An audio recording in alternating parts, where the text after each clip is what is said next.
For at least the next 4 years, Evan Bouchard will be an Edmonton Oiler. The Oilers, they're getting a deal. On today's edition of Locked On Oilers.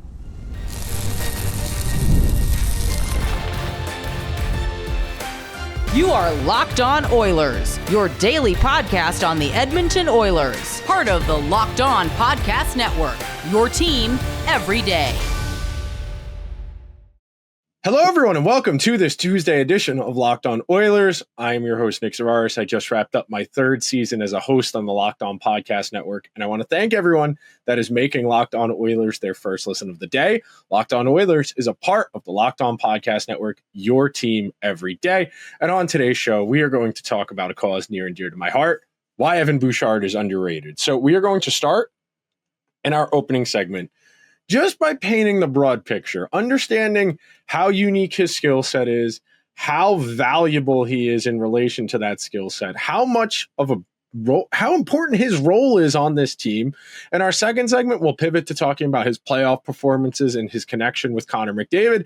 And then in our final segment, we will talk about where Evan Bouchard ranks as far as his contemporaries at the best defenseman position in the NHL at large, not just division, conference, etc. in the NHL at large. And my answer, if you're familiar with Locked On Oilers, if you're an everydayer, probably won't surprise you how highly I think of Evan Bouchard. But to start things out, let's start with the most obvious and the most straightforward. The defenseman position has changed very quickly. I don't hesitate to imagine that as recently as maybe 5 to 10 years ago, a guy like Evan Bouchard probably doesn't get the opportunity to play on a first pair on a Stanley Cup contender. And look, there are exceptions. You know, last decade we had Erik Karlsson win a couple Norrises in Ottawa. You had PK Subban in Montreal and subsequently Nashville. The emergence of Roman Josi, the emergence of Victor Hedman. But Evan Bouchard is a little bit more offense only than a lot of those guys. And look, I think Karlsson's defense, especially as of late, has been overblown how negative that negative is. And look, the NHL at large is trending towards being an offense league. We're not quite like the NFL or the NBA where you got to score, you know, in the NFL 30 a week, and in the NBA you got to hit 115 if you want to win. But most nights in the NHL, if you can find a way to 4 goals, you're going to have a good chance of winning. And guys like Evan Bouchard, guys like Adam Fox, Quinn Hughes, Cale Makar, those types of guys are not a cheat code per se, but they are an inefficiency because there are not enough play-driving defensemen to go around for every team to have one. And look, you can be a good defenseman without being elite offensively. You look at Gus Forsling, you look at a Jacob Slavin, Matthias Ekholm, there are a Mackenzie Weegar as well comes to mind. There are plenty of good defensive defensemen in today's NHL. It's just that offense is always going to be inherently more valuable because of the environment we operate in. Sure, if you are an elite defensive team, you know, if you're the Florida Panthers, maybe you only need to score 4 goals a game as opposed to 5 if you want to win most nights. Okay, you still got to get to 4, and 4 goals, that's nothing to sneeze at. You know, you're going to need at least 1 a period on average if you want to get there, and including, you know, a decimal somewhere in there. But at large, we exist in an offense-first NHL that is trending more and more towards skill and speed and less towards size and strength. And look, there's going to be a role for bigger, clunkier defensemen. There always will be, at least as long as you have holdovers from that last generation of decision makers or guys who played in that era. And look, guys like, we've seen it in real time, you know, guys like Steve Yzerman, guys like Chris Drury, who not terribly far removed from their playing careers, 10, 15 years, they still have soft spots for the bigger plotting defensemen who aren't as adept at puck moving. You know, guys like Carson Soucy, Tyler Myers, Vincent Desharnais, those guys are still hanging around in the league at large because some people value what those guys bring to the table. But as far as Bouchard, let's start with the most important part of this. He plays the most minutes of any defenseman on this team.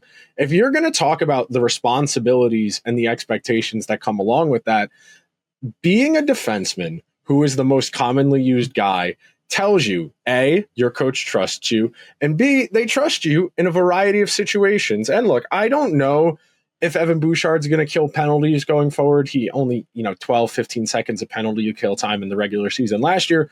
I could see an argument for adding penalty killing to his repertoire. But again, that's going to change something else somewhere. If that means the Oilers power play is going to be 115 as opposed to 130 of the 2 minutes that first unit, if that means he's going to get slightly fewer shifts at even strength, because you can only play a guy so much in the regular season, about 23 and a half minutes in the playoffs, over 26 minutes per game. You can't run a guy 26 minutes per game in the regular season anymore. It's just not tenable. And I know there are going to be people who say, well, if he's good enough, he can do it. Yes, but these guys only have a finite amount of energy. And then the other part of this, and I don't want to get too far ahead of myself because this will be a good meaty chunk of our second segment talking about the relationship with McDavid. When you play your best defenseman and your best forward together, you are overlapping them with the mindset we are going to dominate in these minutes. You are overlapping them with the mindset that we are going to win this game because these guys are playing together. And it's, a little bit contrary to what I always assumed and was taught growing up about lineup construction. Was I always, at least growing up, now I've since learned I was wrong. We see this across the board. You see Quinn Hughes and Elias Pettersson, Cale Makar, Nathan McKinnon, Panarin, Adam Fox, Charlie McAvoy, David Pasternak, Miro Heiskanen, Mikko Rantanen. You overlap your best play-driving defenseman with your best forward so that you control those minutes. And in terms of Bouchard, that has a few different areas. Number one, and real quick on his defense, I think his lack or his perceived lack of defensive acumen is largely perception based. I think at large, we are so used to him making the right play that when he does have one of his brain farts, they stand out. And the other part of that, and I will say this real quick, we said before we were talking about PK Subban and Erik Karlsson in the 2010s, those guys consistently led the league in turnovers in the NHL during that time period because they touched the puck so much. And that's something you need to keep in mind here with Evan Bouchard. If he's going to play the most minutes, if he's going to play in all situations, he's going to touch the puck a lot, which means there are more opportunities for him to make mistakes. And look, in the aggregate, the good unbelievably outweighs the bad. In a given game, Evan Bouchard probably touches the puck 100 times, 150 times between just taps and clears and passes and shots and cycle passes. When you add up all his puck touches, if he has 100 of them in a given game and 4 of them are bad or 4 of them are mistakes, that's overwhelmingly positive. And then real quick on what we were talking about before, the idea of the force multiplier effectively like in a video game. When you send your best forward and your best defenseman out there overlapping, that is an implicit sign of trust. There are not a lot of these guys with this type of skill set in the NHL at large. Yes, there have never been more offensively inclined defensemen in the NHL. This is the fastest and most surefire way to get paid. Evan Bouchard, of course, did get paid the $10.5 million per year. Look at how much Gus Forsling's getting paid. Look how much Matthias Ekholm's getting paid, Jacob Slavin. You are always going to be more valuable if you can help produce offense.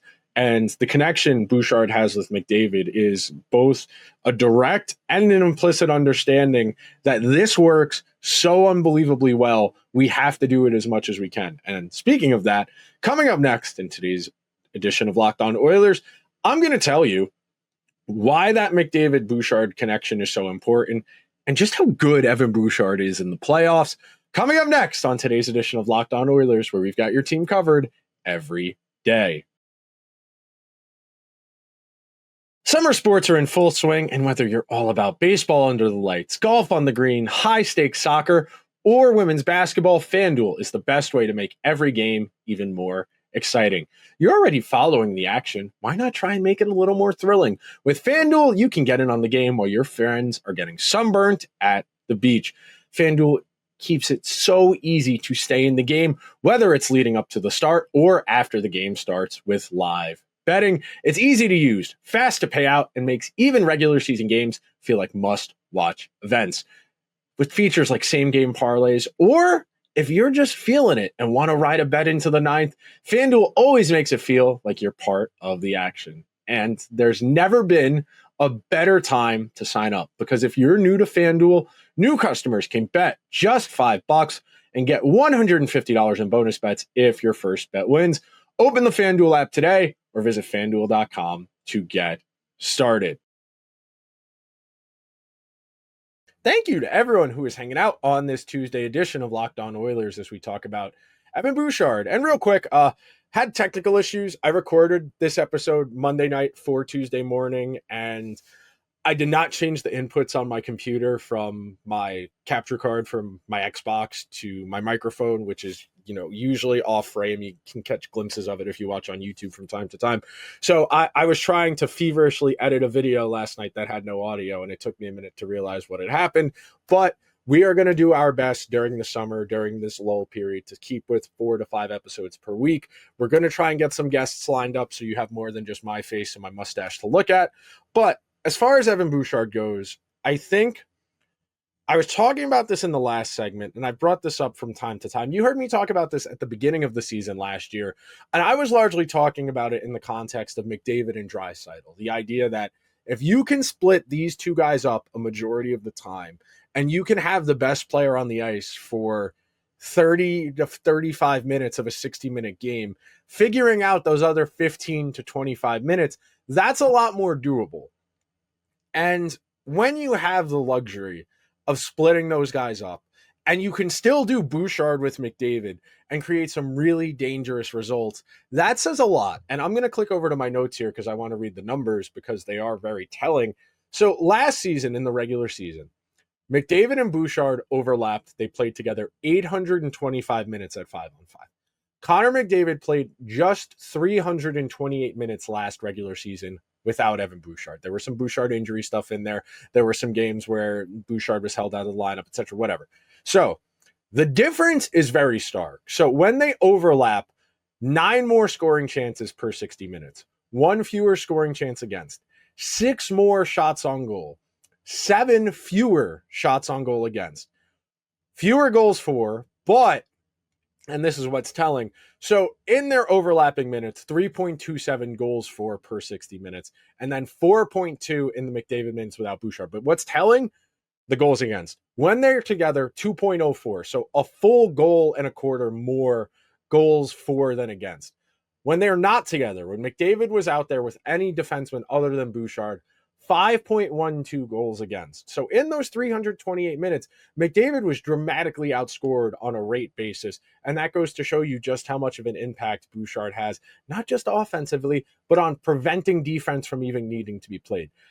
0.6 more expected goals per 60, 0.4 fewer expected goals against, 4 more high danger chances per 60 minutes, 2 fewer high danger chances against, a lower shooting percentage, yes, but I do think on a volume basis, that 13.14 McDavid had in the non-Bouchard minutes would probably come down a little bit should they play more of those minutes because it's a smaller sample. And then the save percentage, massive difference, 8.228 in the non-overlapping minutes, and then 9.11 in the overlapping minutes. So it's not just that the Oilers play better. It is that Bouchard gets even more out of the best player in hockey. And look, could you probably get by splitting them up and trying to use Bouchard a little more liberally with, say, Draisaitl or the lower half of the lineup and controlling the game a little bit more evenly? Yes, there's certainly an argument for that.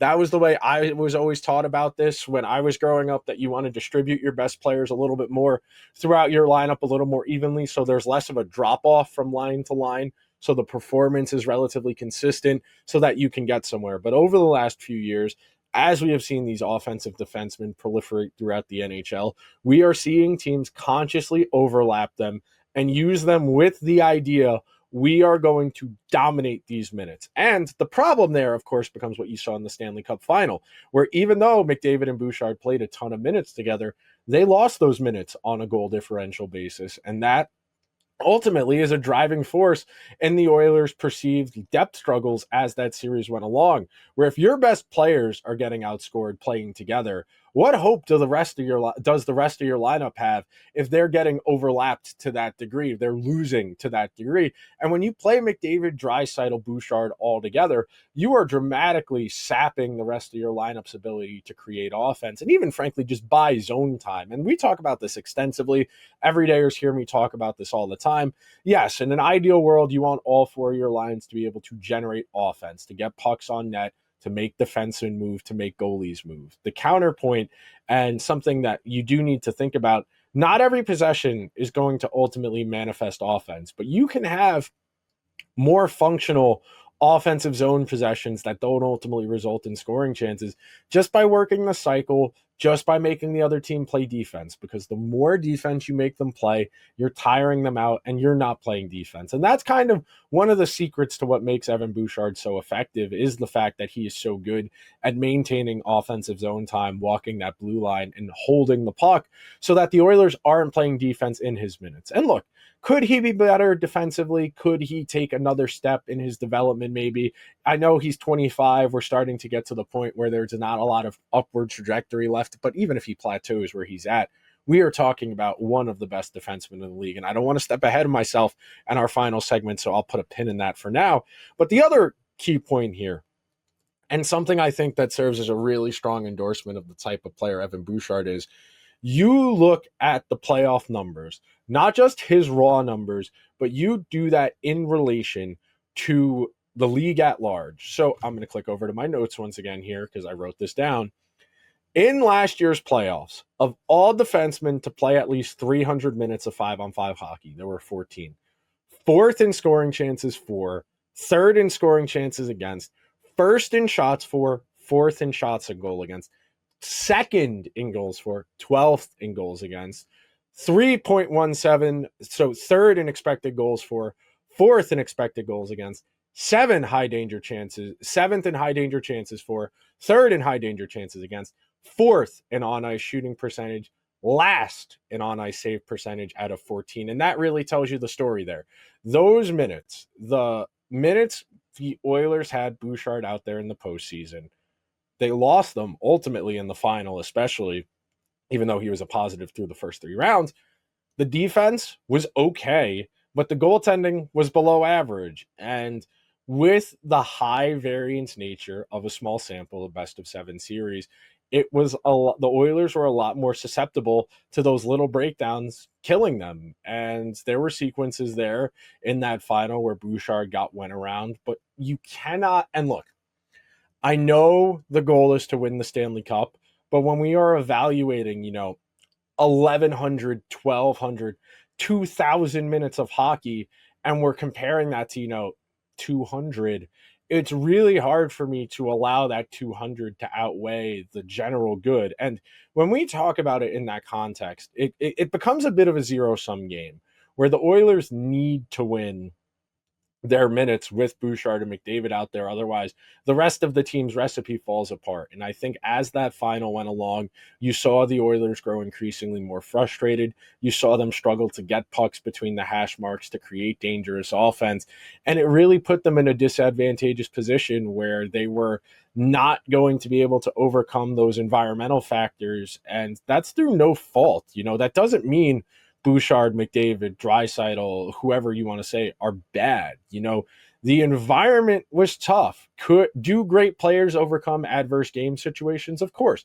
We've seen the Oilers do that over and over again. But when the bar is as high as it is when you're playing the Florida Panthers in a Stanley Cup final, you don't really have a lot of room for error. And if you're going to lose the McDavid-Bouchard minutes, it creates a really difficult recipe where it's not impossible for the rest of your team to overcome that, but it's really unlikely.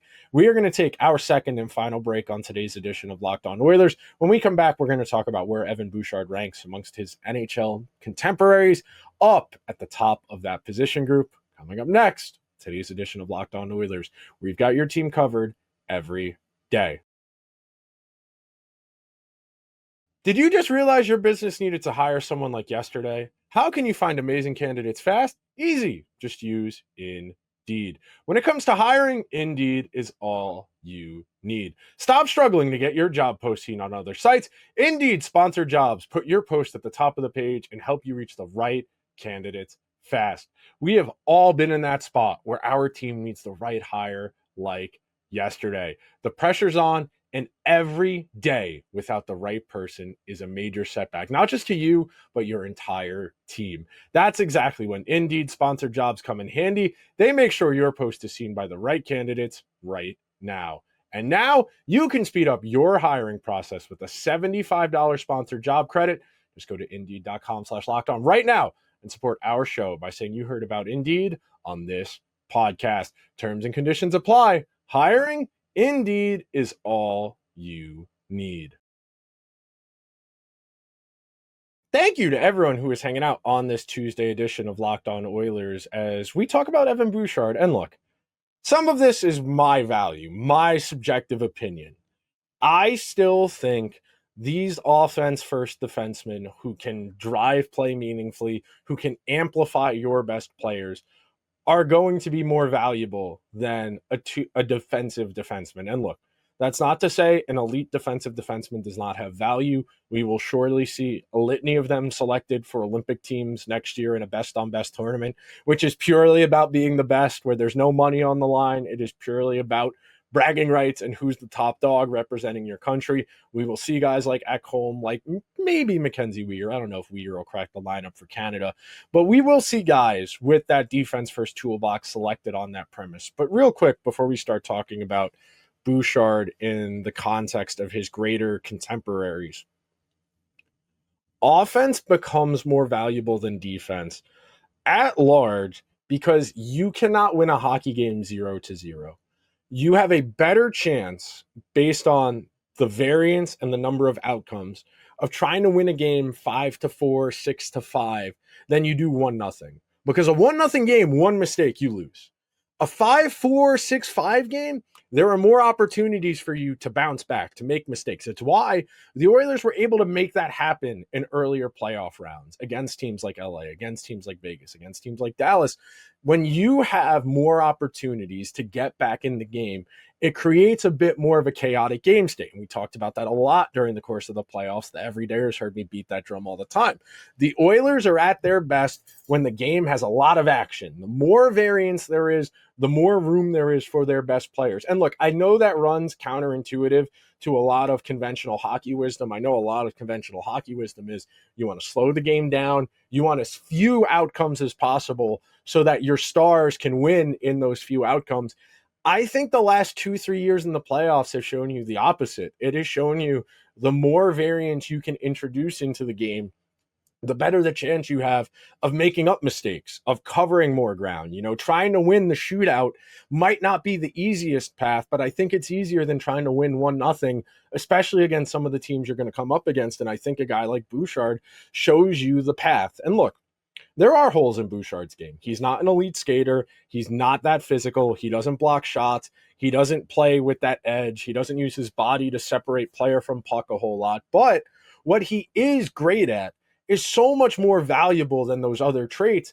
It creates a weird dichotomy where there are going to be people that no matter what guys like Bouchard, like Adam Fox, like Dougie Hamilton, or what PK Subban, or what Erik Karlsson, what guys last at Roman Josi this decade, those offense-first guys who put up a ton of counting stats are never going to get the respect they deserve because people look at them through the lens of what the position has historically been as opposed to where it's going. And look, maybe 5 to 10 years from now, there are more of these types of guys. There are more of these offensive first defensemen, and the value becomes a little bit less overall. And maybe we see a bit of a swing back towards defensive defensemen. But with that in mind, and real quick, subjectively, I am basing this criteria for ranking these defensemen largely on where we are going the next handful of seasons, not based on past performance. And yes, I am using past performance to project, to forecast what I think, but mostly this is going to be thinking about going forward. So number one, last year, Quinn Hughes was the best defenseman in hockey. I know Makar won the Norris. I know Makar is on an otherworldly trajectory. Makar is clearly the best or second best defenseman in the sport. He overlaps very favorably with McKinnon. They dominate those minutes they share together. He has either won the Calder Trophy or been a Norris Trophy finalist every season of his career. He has that Conn Smythe from when Colorado won the Cup in 2022. I think Hughes was better last year. I think I could see an argument for Hughes being a little bit better overall, at least right now. I think Makar's impact on offense might be a little more straightforward, but I think Hughes has shown an ability to be better defensively. After that, and this is me, I still think Adam Fox is one of the three best defensemen in the world. And look, you can make an argument for guys like a Miro Heiskanen or a Thomas Harley or Josh Morrissey, Charlie McAvoy. I think Fox is still that third best defenseman in that group. Then I would put personally Miro Heiskanen fourth. Fifth, this is where you could start to really make an argument for Evan Bouchard. I think I would probably put Josh Morrissey above him, and then I'm putting Evan Bouchard, and then I'm putting Thomas Harley, Victor Hedman, and then probably Roman Josi to round out the top 10. I think Bouchard is anywhere between the fifth and eighth best defenseman in the world. I think there's a strong argument he should get selected for the Canadian Olympic team based on his performances in the last two postseasons. He was over a point per game player in the playoffs last year in 2023-2024, the first time they went to the final. An otherworldly force on the power play in that season where the Oilers were running world-class special teams on both ends. And look, even if you want to be as disfavorable to Bouchard as possible, he is still at worst the 12th best defenseman in the NHL. And that's been one of the driving forces as to why the Oilers have been able to take the steps they have the last 2 years, is they finally have one of these bell cow first pair defensemen who can gobble up minutes and positively impact possession. You go from guys like Nurse and Oscar Klefbom, who are, varying degrees of functional, to guys who are actively driving play 60 to 80 points in a given season. You are unlocking a different tier of team. It's not a coincidence. And look, I know Forsling isn't ever going to put up the raw counting stats in the way a lot of the guys I listed in that top 10 are, but he is an elite defenseman because of his defense, because of his skating. So he only needs to be a 40 or 50 point guy. Then you talk about some of these other teams in the modern era: Vegas, Pietrangelo, 50, 60 points. Tampa Bay, Hedman, of course. You talk about Colorado with McCarr, who we hit on. St. Louis, Pietrangelo that first time. Washington, John Carlson. The Penguins, Chris Letang. The Blackhawks, Duncan Keith. The Kings, Drew Doughty. We are seeing the evolution of this position happen in real time. And there will be natural ebbs and flows. Sports, like so much of life, operates on cycles. It creates a weird space where the Oilers are going to need more of these types of guys. I think Jake Wallman can do 70% of what Evan Bouchard does. That's a pretty good hockey player, but that just goes to show you how good Evan Bouchard is.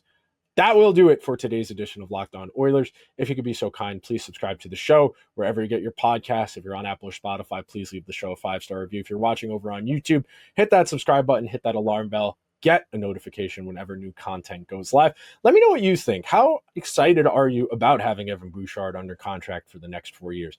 Thank you so much to everyone who made Locked On Oilers their first listen of the day.